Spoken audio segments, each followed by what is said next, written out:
reason. One of the things you will find when you go around the Western Front is how many Irish memorials there are relative to the number of Irish soldiers who fought. Now, the number of Irish soldiers who fought in the First World War was not an insignificant figure. It was in the order of 270,000, which was about maybe 5% of the total British Empire forces in the First World War.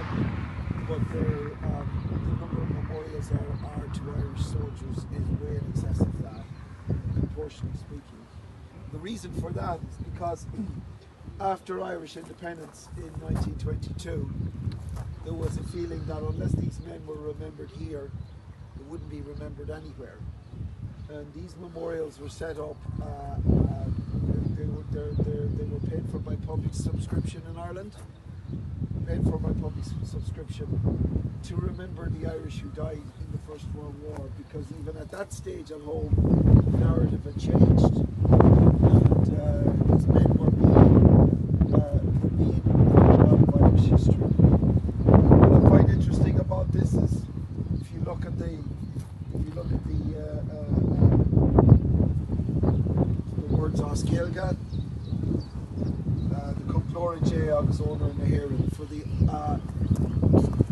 glory and honour of Ireland, and there's quite a few people who wouldn't agree with that sentiment. And these were British soldiers fighting in British Ireland, but it's a sense of when you see a cross like this and you see it here, realise, you know, that as far as the Irishmen who fought in the First World War was concerned, it was a noble struggle for the right reasons, and that's why they have this memorial here.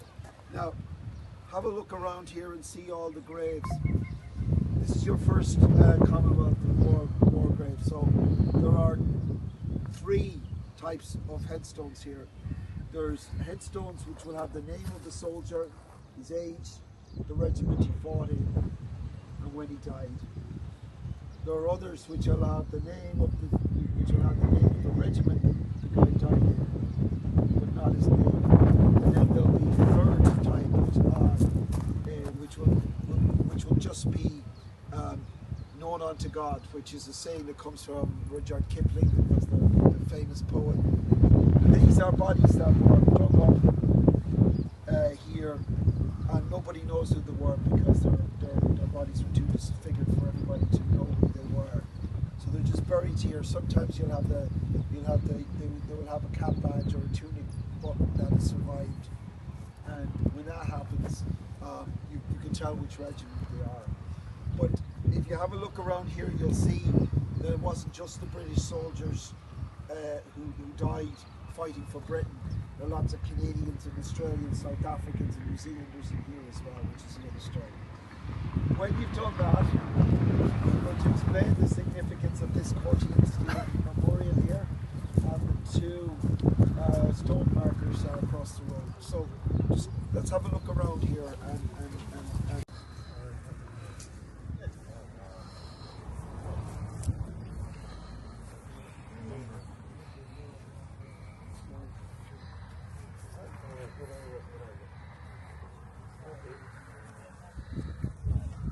no, it's just back to you.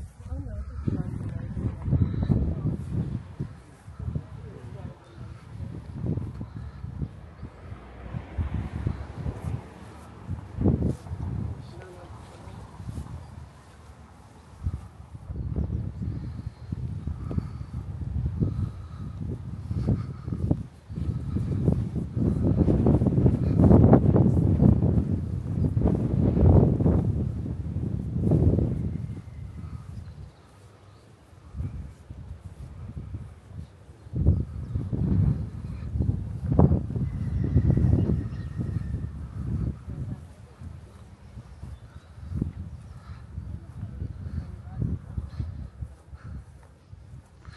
This is Whitechapel Cemetery, which is home to soldiers who have there's no names in these gravestones. They're all soldiers of the Great War. They don't know who they were.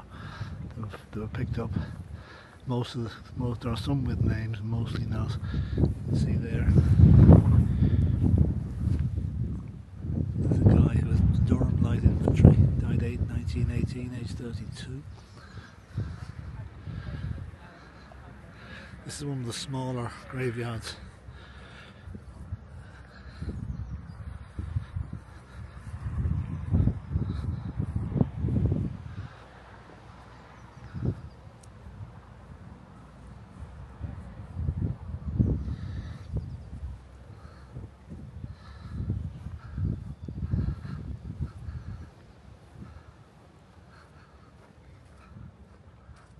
And this is the famous inscription that's on an awful lot of headstones. Their name liveth forevermore.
It won't be long. Speak English? You'll be finished in 5 minutes? I don't want to ruin it. They're out of it.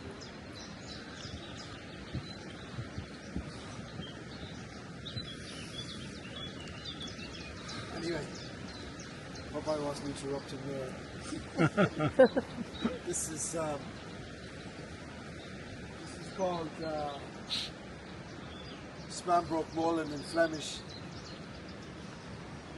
It's the Windmill Pond, but it's known in English as the Pool of Peace. It's beautiful, isn't it? But it is a very, very ugly beginning. This is the remains of a crater of an underground bomb that was mine that was placed under the German lines, which is directly under us here. On June the 7th, 1917, they blew this place. The British blew this place sky high, and you see the remains of a bunker just around the corner from here. So you can see wherever the Germans could find high ground, they dug in. And this is high ground here. You can see that it overlooks the ridge that we came up. And in those fields behind you there, 16th and the 36th Ulster Division were waiting on the morning of June the 7th. In order to take Feitsgata, they had to take this strong point here. So they couldn't take it from above. They couldn't shell it. So they blew it up from underneath. It took 20,000 men to dig these tunnels. There's 13 different mines. And you'll see the remnants of the mines all over the place, but this is the big one.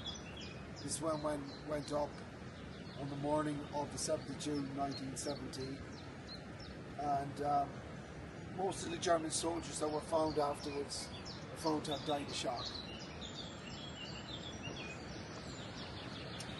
And before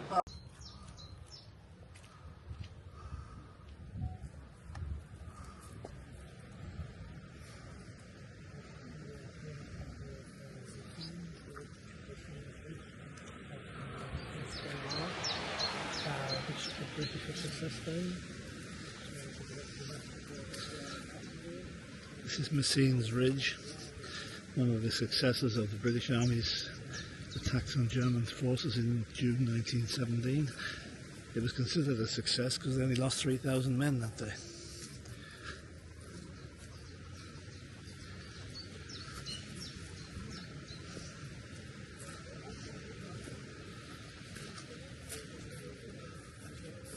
This is the Island of Ireland Peace Park, the round tower, Celtic Tower at the end of it. if you have a look here, these are slabs on the ground here are famous quotations from the First World War by Irishmen.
This is the Notre Dame de Lorette Memorial to the dead of World War One.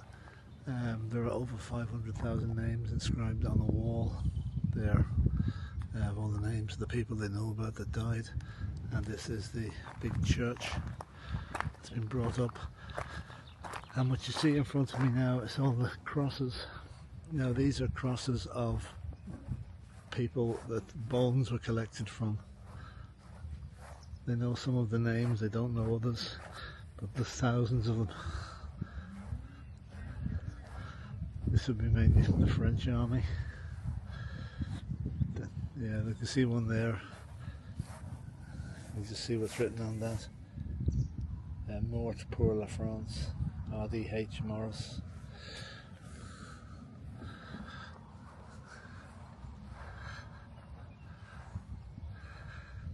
Thousands more on the other side there as well.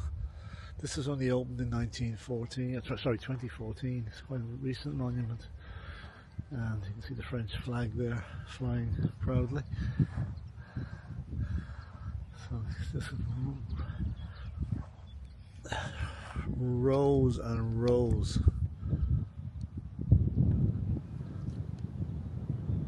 of crosses.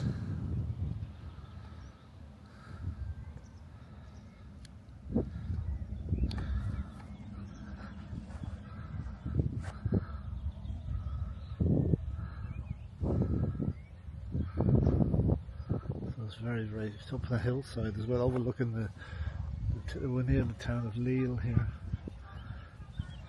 which was a very industrialised area during the First World War.